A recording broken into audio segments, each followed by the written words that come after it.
नमस्कार, स्वागत है एक बार फिर से आप सभी का आपके अपने चैनल हनुमान सेवा परिवार में। आशा करते हैं कि प्रभु श्री हनुमान जी और परम पूज्य गुरुदेव बाबा नीम करौड़ी महाराज जी आप सभी भक्तजनों पर असीम कृपा सदैव बनाए रखें।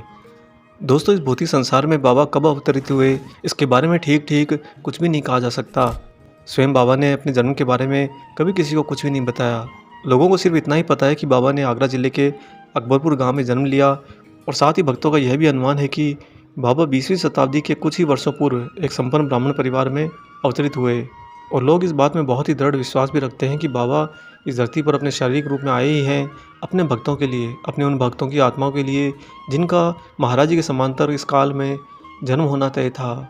महाराज जी के सह शरीर रहते हुए और बाबा के शरीर त्यागने के बाद भी जो भी भक्त बाबा को ध्याते हैं, उनको मानते हैं, उनको जान पाते हैं, उनके साथ बंधे रहते हैं, ये सारे के सारे भक्त वही जीवात्मा हैं जो जन्म जन्म से महाराज जी के साथ हैं।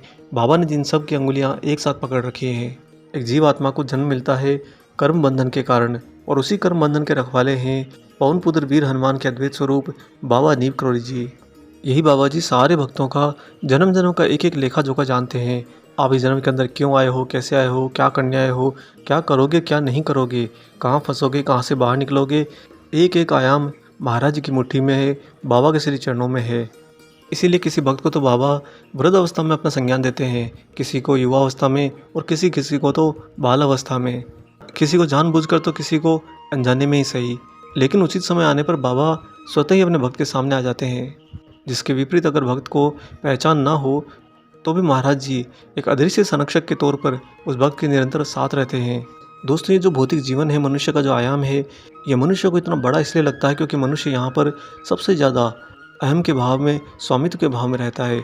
बचपन से लेकर वृद्धावस्था तक हर मनुष्य जीवन के अंदर कुछ ना कुछ पाने का प्रयत्न करता है और पाने के बाद में प्राप्ति का अधिकार रखता है। इसी भ्रम के कारण एक एक दिन को मिलाकर एक एक सप्ताह को मिलाकर एक एक महीना और महीनों को मिलाकर सारे साल, ये सब कुछ मनुष्य को लगता है कि मैंने कितना लंबा जीवन जिया। परंतु महाराज जी का जो भक्त के साथ सानिध्य है, जो साथ है, उसके अंतर्गत तो बाबा के लिए ये पिकनिक से ज़्यादा कुछ नहीं है।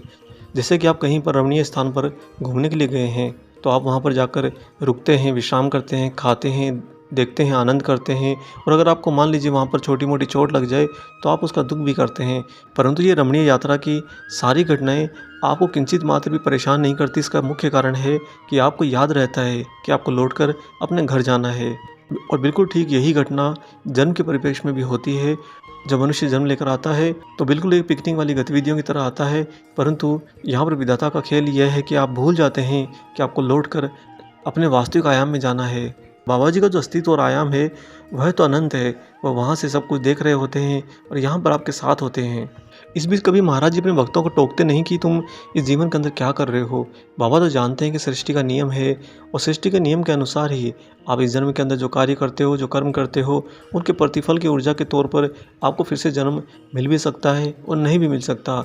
अगर मनुष्य को जन्म मिलेगा तो यहाँ पर उसको कर्म करने होंगे और बाबा का सानिध्य मिलेगा, और अगर मनुष्य का जन्म नहीं मिलेगा तो भी आप उस अलौकिक दुनिया के अंदर महाराज जी के साथ होते हो। ये सब कुछ परम सत्य है और परम सत्य को स्वीकारना एक भक्त का परम कर्तव्य भी है। महाराज जी इन सारे आयाम के अंदर पूर्ण रूप से विद्यमान हैं। आज आपको बाबा की एक ऐसी ही सत्य घटना सुनाएंगे जो अति प्राचीन भी है और ये स्वयं में प्रमाण करती है कि बाबा हर जीवात्मा को अपने साथ लेकर युगों युगों से, जन्मों जन्मों से यात्रा पर हैं। जो मनुष्य जन्म लेकर यहाँ पर सब कुछ भूल जाता है, बस वर्तमान स्थिति में उसका जीवन उसे क्या दे रहा है और किस तरह के आयाम में लेकर बैठा है, उसी से मनुष्य अपने आप को पूर्ण मानता है। दोस्तों, ये तो भक्त लोग जानते हैं कि बाबा ने कैंची धाम का निर्माण करवाया और आज कैंची धाम विश्व प्रसिद्ध ऊर्जा का केंद्र है। ये घटना है कैंची धाम के निर्माण के समय की, शुरुआत के दिनों की, और वास्तव में ये घटना अपने आप में एक बहुत ही विचित्र किस्सा भी है। आज जहाँ पर आप कैंची धाम को देखते हैं वहाँ पर आपको शायद विकसित इलाका दिखता होगा कि वहाँ पर दुकानें हैं, बाजार है, सड़क है, यातायात है, सब कुछ सुविधाएं आज उपलब्ध हैं। परंतु जब कैंची धाम का निर्माण भी नहीं हुआ था तो यह जो जगह है ये मात्र बियाबान एक जंगल हुआ करती थी, जो कि बहुत ही घना जंगल था। इस तलहटी में रहने वाले लोग अपनी जीविका के लिए अपने भेड़ बकरियों को, अपने गाय भैंसों को इस जंगल में चराया करते थे और उसी आयाम के अंदर अपने जीवन को व्यतीत करते थे। साथ ही तलहटी में रहने वाले ये लोग भली बात ही जानते थे कि जहाँ पर आज कैंची धाम है उस इलाके वाले घने जंगल के अंदर बहुत ही जंगली जानवर रहा करते थे। अतः सभी लोग वहाँ पर जब आते थे तो बहुत ही सतर्क रहते और ख़ास तौर से संध्या होने के बाद में इस इलाके से कोई नहीं गुजरता। और इस इलाके से एक और विचित्र बात जुड़ी थी कि जहाँ पर कैंची धाम है, उस इलाके के पास में एक भाग में मृत बच्चों को जलाया जाता था, जिसके कारण वहाँ के स्थानीय लोगों का, तलहटी में रहने वाले लोगों का ये मानना और विश्वास था कि यह जगह भूत प्रेतों की जगह है। यह जो घटना कालांतर के अंदर बाबा के परिवर्तित हुए भक्त के साथ घटी थी, यह थी घटना सन 1942 की। उस समय यह इलाका एक गांव की तरह था और उसी साल सन 1942 में कैंची गांव में रहने वाले श्री पूरनचंद तिवारी जी नैनीताल कचहरी से पैदल ही अपने गांव को लौट रहे थे। वह निकले तो दोपहर को अपना कार्य पूर्ण करके थे, परंतु चूंकि उन दिनों कोई सुविधा या साधन नहीं होते थे यात्रा करने के लिए, जो कुछ भी गाड़ी घोड़े होते थे वह सब जमींदारों और अमीर लोगों के पास होते थे। क्योंकि आप भी देखिए कि यह तो सन 1942 का समय था, जब तिवारी जी वापस इसी इलाके से, इसी जंगल से लौट रहे थे, तब अंधेरा होने को आ गया था। उन्होंने सोचा कि अगर किसी की मोटर कार आती जाती कहीं दिख जाए, कोई ट्रक आदि दिख जाए, तो हाथ देकर मैं उन्हें रोक लूं और उनके साथ में अपने गांव पहुंच जाऊं। क्योंकि इस इलाके को, जो कि भूत प्रेतों से ग्रस्त बताया जाता है, इसको पार करने में बहुत ही भय का सामना करना पड़ता है। यहीं पर कैंची धाम से थोड़ा ही दूर पास में एक ऐसी जगह जिसका नाम है खुफिया गांठ। इसी खुफिया गांठ तक जब तिवारी जी पहुंचे तो उन्हें वास्तव में भूत प्रेतों का डर सताने लगा। वास्तव में दोस्तों, जिस जगह के बारे में बहुत सारी घटनाएं घटी हों और आपके आसपास के सभी लोगों में उसके बारे में न जाने कितनी चर्चाएं हो रखी हों, तो स्वतः ये स्वाभाविक है कि वहाँ से जब आप गुजरेंगे और वो भी संध्या काल के बाद में, तो कहीं ना कहीं आपके मन में, आपके आंतरिक भाव में हलचल जरूर होगी। तिवारी जी बहुत ही परेशान होते हुए, पसीने से लथपथ, धीरे धीरे कदम बढ़ाते हुए आगे बढ़ रहे थे। तभी उन्होंने देखा कि पेरा पेट पर कंबल लपेटे हुए एक स्थूलकाय व्यक्ति विद्यमान है। दूर से उस स्थूलकाय व्यक्ति के आयाम को देखकर तिवारी जी को ये समझते देर न लगी कि अब भूत से तो सामना हो ही गया है। अतः तिवारी जी ने उस स्थूलकाय व्यक्ति को एक भूत ही समझा। तभी तिवारी जी के कदम वहीं पर रुक गए और वो कुछ भी निश्चित नहीं कर पाए कि 2 कदम आगे जाएं या 2 कदम पीछे जाएं। अगर पीछे जाते हैं तो भी कहाँ तक जाएंगे, और आगे जाते हैं तो इस भय का सामना कैसे होगा। ये खड़े खड़े तिवारी जी इससे पहले कि कुछ धार्मिक सोच पाते, यानी कि किसी ईश्वर का नाम स्मरण कर पाते, तभी अचानक उस सामने ज़मीन पर लेटे हुए स्थूलकाय व्यक्ति ने उन्हें नाम लेकर पैदल आने का प्रयोजन पूछा। तो तिवारी जी की जान में जान आई। उन्हें लगा कि शायद ये कहीं हमारे आसपास के गांव का तो नहीं है, जो मुझे जानता हो या मेरे परिवार के कारण मुझे जानता हो। लेकिन फिर भी नज़दीक जाने में बहुत घबराहट हो रही थी और मन बहुत ही ज़्यादा शंकित था। धीरे धीरे कुछ कदम बढ़ाते हुए तिवारी जी जब उस स्थूलकाय व्यक्ति के नज़दीक पहुँचे तो उन्हें वेशभूषा से वह एक साधु जैसा लगा, जिसके कारण आगे बढ़कर तिवारी जी ने उनके चरण छूने चाहे। तो उस जमीन पर लेटे स्थूलकाय व्यक्ति ने हाथ उठाकर कहा, जरा भी डर मत, आगे तुझे ट्रक मिल जाएगा और तू आराम से अपने घर पहुंच जाएगा। तिवारी जी भलीभांति जानते थे कि वो काफ़ी घंटों से इसी रास्ते से चलते हुए आ रहे हैं और पूरे रास्ते में कोई भी यातायात का साधन उन्हें बिल्कुल नहीं मिला, तो ये उम्मीद तो हो ही नहीं सकती। तो उन्होंने सोचा कि शायद ये साधु मुझे सांत्वना देने के लिए कि मुझे भय ना हो इस जंगल का, इसीलिए शायद ये मुझे इस बात का आश्वासन दे रहा है कि आगे जाकर मुझे ट्रक मिल सकता है। अभी अगले कुछ ही सेकंड बीते थे कि तिवारी जी ने पीछे मुड़कर देखा कि बहुत दूर से एक आते हुए ट्रक की लाइट दिखाई दी।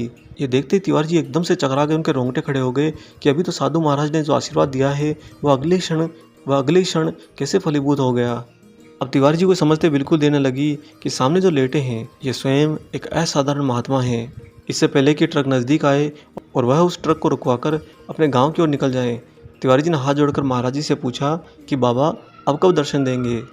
उससे ज़मीन पर लेटे उस साधु ने मुस्कुराकर हाथ उठाकर कहा कि 20 साल बाद।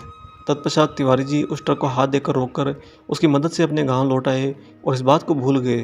परंतु ठीक 20 साल बाद में वही साधु महात्मा उन्हें वापस से मिले और कालांतर में जाकर कैंची धाम की स्थापना हुई। और तिवारी जी बताते हैं कि इन्होंने ठीक 20 साल पहले मुझसे ये कहा था कि मैं तुम्हें 20 साल बाद मिलूंगा, और अगर इन्हें भली बात याद था कि बिल्कुल 20 साल होने के तुरंत बाद में मुझसे मिलने आएंगे, तो साथियों इसका ये बहुत ही स्पष्ट मतलब है कि मैं जिस शरीर को लेकर यहाँ पर यात्रा कर रहा हूँ यह तो इनके लिए कुछ भी नहीं है। ये तो मुझे अनेकों जन्मों जन्मों से जानते हैं और मेरे साथ ही हैं। इस घटना के द्वारा तिवारी जी ने गाँव वालों को और अन्य लोगों के सामने बाबा का दिव्य स्वरूप सभी को बता दिया। और आगे चलकर जो कैंची धाम में भक्तों का आना जाना हुआ, धीरे धीरे कैंची धाम की प्रसिद्धि बढ़ी और वहाँ पर एक बहुत ही अलौकिक अध्यात्म का केंद्र बना। और केंद्र नहीं अपितु उस जगह को तो श्री भगवान का घर कहा जाने लगा, जो कि आज भी कैंची धाम के बाहर स्पष्ट रूप से एक बोर्ड पर लिखा हुआ है कि आप श्री भगवान जी के घर में हैं। दोस्तों, ये पूरी घटना ये स्पष्ट करती है कि महाराज जी हर भक्त को उसके जन्म जन्म से बिल्कुल अंगुली पकड़कर साथ लेकर चल रहे हैं। ये जो जीवन है, जहाँ पर आप आए हो, जो कुछ कर रहे हो, ये सारा का सारा पिकनिक से ज़्यादा कुछ नहीं है। हम पिकनिक पर जब जाते हैं तो हमारे साथ में बिल्कुल ठीक ऐसे ही सारी घटनाएं घटती हैं। लेकिन वो पिकनिक हमें कभी प्रभावित नहीं करती, क्योंकि हमें ये स्पष्ट रहता है, हमें बिल्कुल याद रहता है कि लौटकर हमें हमारे घर जाना है। परंतु देखिए विधाता का खेल और माया का खेल कि जब मनुष्य शरीर का रूप धारण कर लेता है तो वह भूल जाता है, वह पूर्णतः भूल जाता है कि उसकी आत्मा को लौटकर वापस अपने घर यानी कि अपने अलौकिक दुनिया के अंदर जाना है, जहाँ पर उनके गुरु उनके साथ में स्पष्टतः हर क्षण हर पल रहते हैं, निरंतर रहते हैं, युगों युगों तक रहते हैं। हम आशा करते हैं कि महाराज जी का ये अलौकिक प्रसंग भरा वीडियो आपको ज़रूर पसंद आया हो। वीडियो अगर अच्छा लगा है तो जाने से पहले इसे लाइक ज़रूर कर दीजिएगा, और अगर आपने चैनल को सब्सक्राइब नहीं किया है तो चैनल को सब्सक्राइब भी करते जाइएगा। मिलेंगे दोस्तों बहुत जल्दी ही एक और ऐसे ही अलौकिक अंक के साथ। तब तक अपना और अपने माता पिता का संपूर्ण ख्याल रखिए और परम प्रभु श्री राम जी का निरंतर गुणगान करते हुए बाबा हनुमान और बाबा नीम करोड़ी महाराज जी की निस्वार्थ होकर सेवा करते रहिए। जय सिया राम।